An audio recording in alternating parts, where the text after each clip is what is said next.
All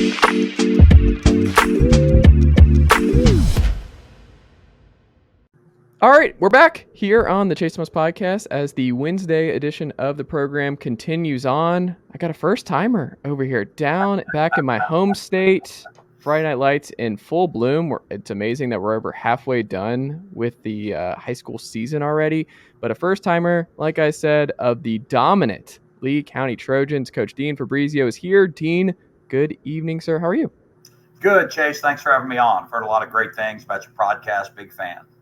Well, I appreciate you doing this. I mean, Coach, who was on your schedule already this year, the Colquitt County, Mr. Sean Calhoun from my area back in Gwinnett. I went to Parkview in the interest of full disclosure, so the rivalry over there. I have a lot of great memories of all of that, but also just South Georgia football. I love the talent pipeline and what just the NFHS network is a godsend for me being away, so I can go and watch tape when I need to, and just all of that being available is super cool. So I'm glad I'm able to do that because I love watching y'all's region and the style of football that y'all are playing down there.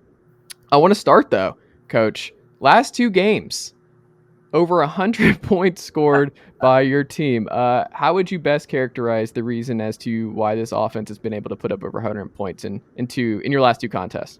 Well, first we've got some really good players. When you've got a running back like Usmani Krama, who's one of the top sophomore running backs in the country, been offered by Alabama, Georgia, and so forth. You've got a good starting point there. Our offensive coordinator, Jonathan Thompson, does a phenomenal job. Jonathan Flath, our line coach, and all our offensive coaches just do a great job. And our kids have done a good job executing the last two games, and hopefully they can keep that up as the season goes on. What did you learn about your team? So you only have one loss on the season. It was to the Colquitt Packers, who are having a big time year, not in your region. It's not region play. What did you learn about your team, and what did you learn about just where your program is at this year when you played the Packers? Well, we try to play a tough non-region schedule. Part of that is we can't find people to play us, but part of that is to prepare us for region play and the playoffs. We scrimmaged Carver Columbus coming off a state finals appearance, opened with Warner Robins, two-time defending state champions.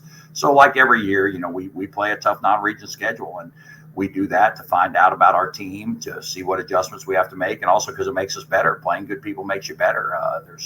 When you play a team like Colquitt, the mistakes get exposed. And get a false sense of security. And we made some adjustments after that game, but also it kind of let some of our players know, hey, we've got to be more on point with some things. So we knew that game would make us a better team, and it certainly did.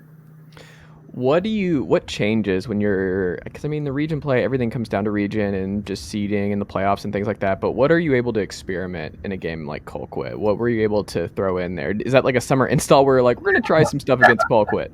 No, there's definitely no experimenting in that game. What it does is, maybe in some other games you're able to get away with some things and not playing quite as fast, maybe being a little not reading your keys as fast. And even though you go over those things with the kids, they're able to get away with it sometimes in games. But when you play a team with the talent level and coaching that Colquitt has, you do those same things and you're not able to get away with it. So that was, I think, the biggest thing is it shows those kids, hey, look, this is what we've been on you about. And, sometimes if it doesn't hurt you, it's hard to get that point across to the kids. But in that game, those little detail things that maybe you can get away with versus other competition, you can't get away with versus Colquitt, and it really makes you tighten up as a team. What would you say if I polled every coach that's played the Trojans this year, and I was like, hey, what's the most annoying part about playing Coach Fabrizio's team this year? What do you think they would say? Well, I think the physicality we play with. We're a very physical football team on both sides of the ball. We pride ourselves on that. And I think when you play us, just the physicality that you've got to go against is what we're known for. I like it.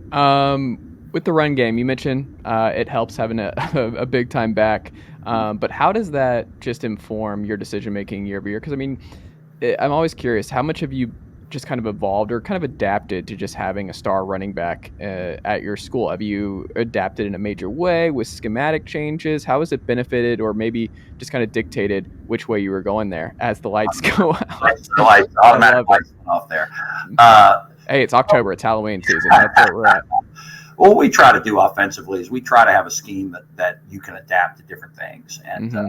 And so that way there's continuity from year to year where our kids, from one year to the next, there's carryover. But by the same token, we want to have one that you can really emphasize different facets. 2019 we had a quarterback, Kyle Toole, who was Division I quarterback, had some really good receivers, and we threw it around quite a bit. You go to 2020, we had an injury to our starting quarterback, Chauncey Magwood, who's now playing wide receiver at Kentucky. We have to move to quarterback. We have an elite running back in Juju McDowell's at South Carolina, and we were really more of a run-based team and ran the quarterback. And then, we've kind of adapted some. The interesting thing the other night, in our first region game, a matchup with two top 10 teams, our sophomore quarterback, Weston Bryan, made his first start.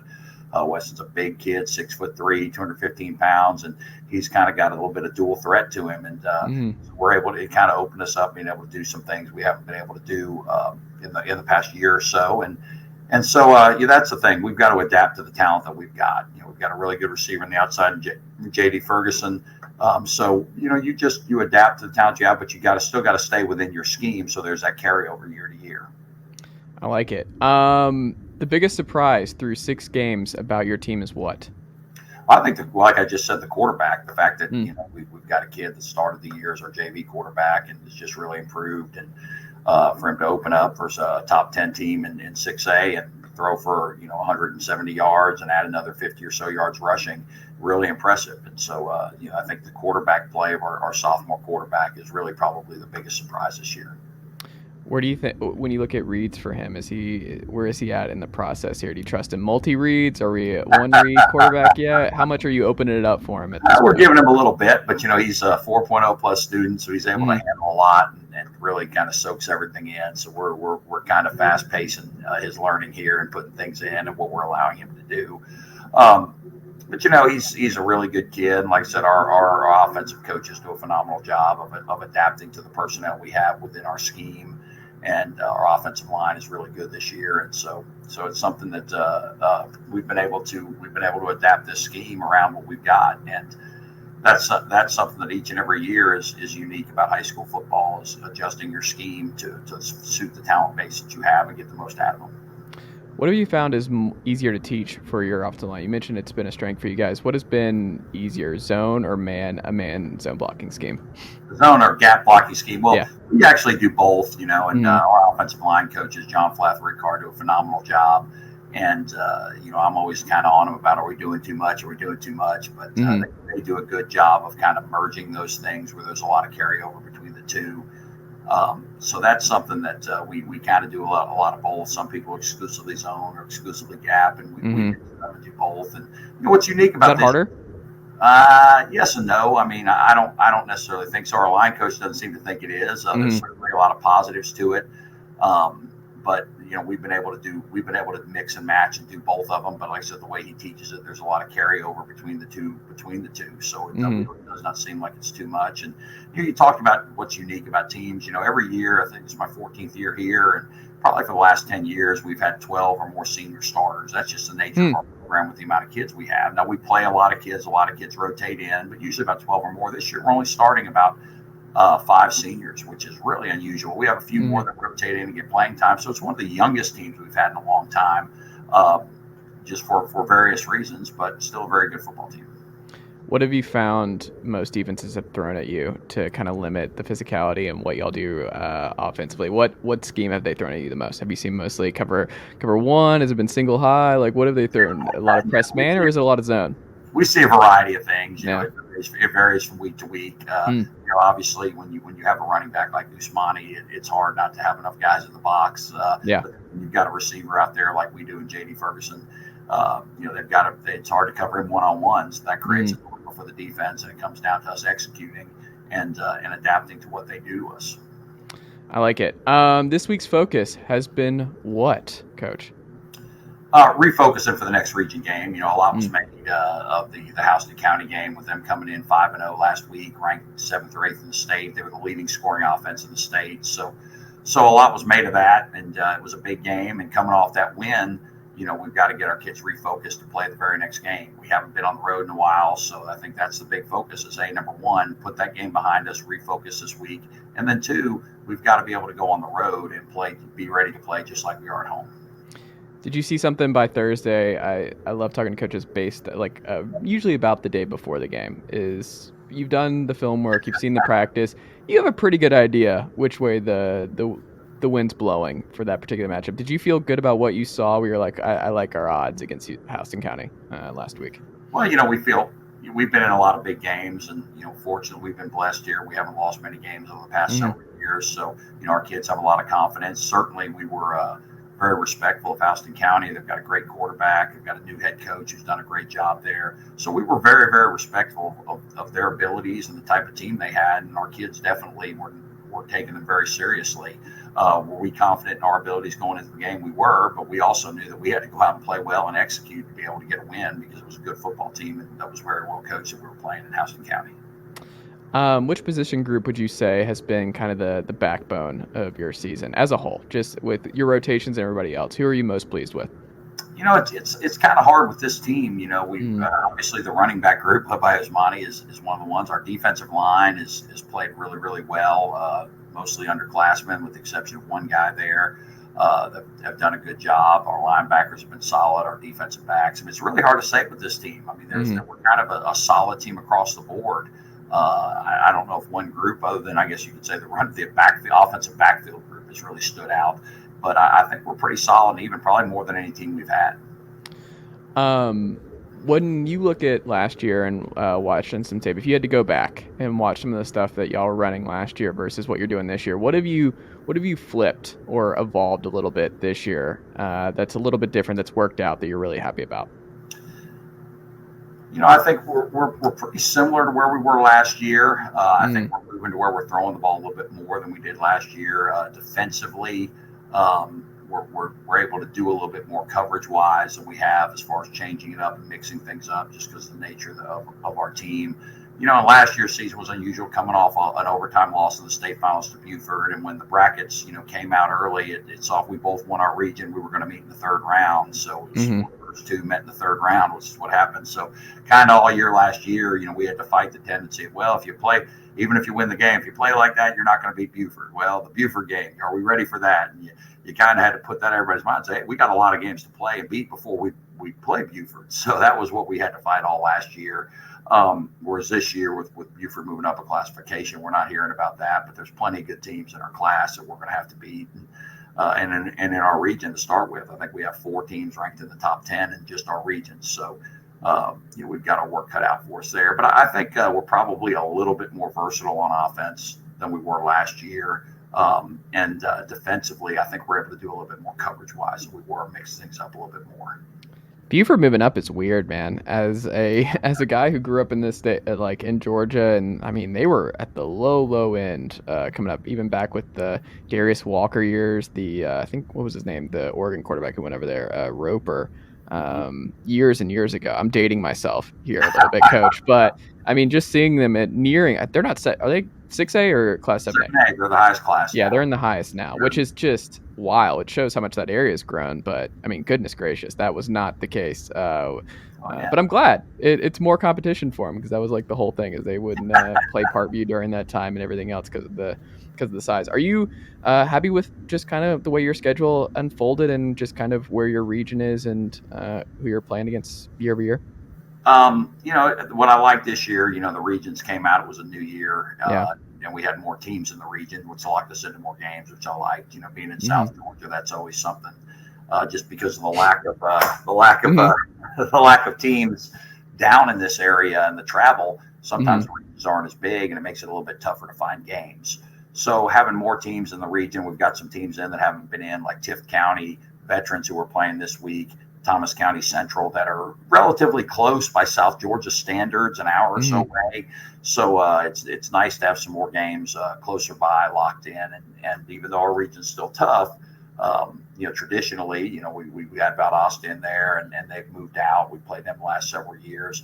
But we've got a lot of teams that are close that have locked in. It's still extremely competitive with, Houston, Thomas County Central, and Northside and ourselves all being ranked in the top 10. So it's still a very, very competitive region. But I do like the fact there's more teams in the region, and we've got some teams closer to us than we've had in the past. Do you think we're going to see more teams travel? I mean, I know Brookwood went to Vegas this year, and I think Collins Hill did that a year or two ago as well. Do you think you're going to see more and more, just with TV and just with maybe just recruiting too, is just to see more of these star kids bounce around and play some of the other star kids in the regular season? If you could do it, do you think we'll see more of it? I think that's certainly a possibility as you get Mm-hmm. ESPN and more people involved. We've been blessed here. We've been on ESPN 2 different times, so Mm-hmm. pretty cool experience. Of course, we got to host the one here when we were in the Geico Bowl in Yeah. 2018. So that was a pretty neat thing, and we've actually had talks about playing some people from out of state, but Mm-hmm. it hasn't transpired yet. It's tough to make those long trips, especially early in the year. Mm-hmm. But yeah, I think it's something you'll see. I don't know if you'll see it a tremendous amount more, but I think it's something you're going to continue to see as long as you have ESPN and these other big networks involved, and especially if they can make it financially feasible for people. It's neat to get to travel and play somebody from a different area. What can veterans do that will challenge your team this week? Well, they've got a really good quarterback, and then they've got 2 receivers that are really good football players. And I think that's the biggest thing is we've got to keep those guys under control. Those 2 receivers they've got are excellent, and not taking away from the rest of their team because they've got some other good players also. But I'd say that's definitely the strength of their team is their passing game with the quarterback and receivers. With the amount of time and just your success at Lee County with this year, the way it's going, does this feel like a team that can win, that kind of run the gauntlet and win the title? Do you feel pretty good about where you're at in that regard? You never know with that. I mean, so many things have to come together. You've got to stay healthy. You've got to continue to get better as the year goes on. Our goals every year are, for the last several years, are to play a long time. And we try. You have to.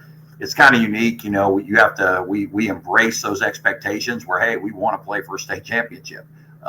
But on the flip side, you can't get so caught up in, hey, it's state championship or bust. You've got to take it 1 week at a time and focus on getting better every week. And like I alluded to earlier, that was the danger last year, was constantly talking about, hey, we got Buford, talking about Buford. Well, you can't worry about Buford when you're in the middle of the season just because you're slated to possibly play each other in the third round. You've got to worry about that week and that opponent getting better that week. So it's great that we have the high expectations here. We expect to play a lot of games, or our kids expect to play a lot of games. But on the flip side, you've got to go ahead and focus on just that week and take one opponent at a time. So, do I think we've got a team that can do that? I mean, that's the expectation here, and this team's certainly no exception. We expect to hopefully be playing in week 15. But on the flip side, we got a lot of work to do and a lot of tough teams to play before then. So we'll just see how things work out. Hopefully we can stay healthy and keep getting better.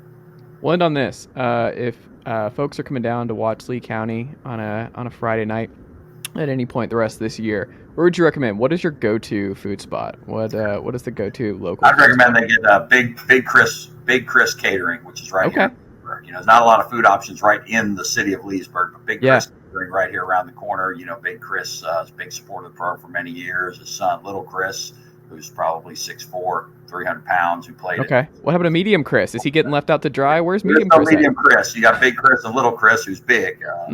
But Big Chris is a big guy, but great food, great home cooking and home cooking type food. And if you come there, definitely go through and hit Big Chris if you're. What's your plate? Are you a barbecue guy? Like what were we putting on the plate? Man, I like a lot of things on there. I'd probably get either the chicken fingers and fries or some wings and fries. Okay. All right. What's your game day ritual like? Do you have anything that you do every single Friday that you just have to do? Is there anything you do? Nah, there's nothing that I just have to do on Fridays. I'm not a superstitious guy. Are you a coffee guy? No, don't drink coffee now. I drink no coffee. A lot of Pepsi Zero, but no coffee. A lot of Pepsi Zero. How many are we talking here a day? How many Pepsi Zeros are we going a day? Oh, it depends on the day. Probably a 2-liter a day. Okay. Probably a 2-liter a day. I go through a lot of Pepsi Zero. Interesting. In the South, in Leesburg, he's the Pepsi Zero. We couldn't do Coke Zero. How much grief have you gotten about the Pepsi infatuation, Coach? Not a whole lot, surprisingly. Okay. Not a whole lot. So. There you go. Well, Coach, how do the good folks support your program with everything coming up? You got the game this Friday night against veterans, but how do they support for the local listeners for your Lee County program? We've got great support in this area. Our community being the only high school in the county, we get tremendous support from Lee County and this area. Our administration, our principal, Dr. Karen Hancock, our superintendent, Dr. Jason Miller, they do an outstanding job supporting not only football, but all athletics and all students as a whole, academics, arts, and everything. And that's a neat thing about Lee County is, the community and the leaders in our school system want the kids to be great at everything, and they support them in everything, academics, arts, athletics. So that's a neat thing here. We've got a lot of good things going, and we've got a great school system and a lot of great kids. Awesome. Well, Coach, this has been a blast. I appreciate you making the time this week. Good luck on Friday, and good luck the rest of the way, and we'll have to circle back again soon. Absolutely. Chase, again, thanks again. Big fan. Thanks for having me on the show. Thanks, Coach. All right, buddy.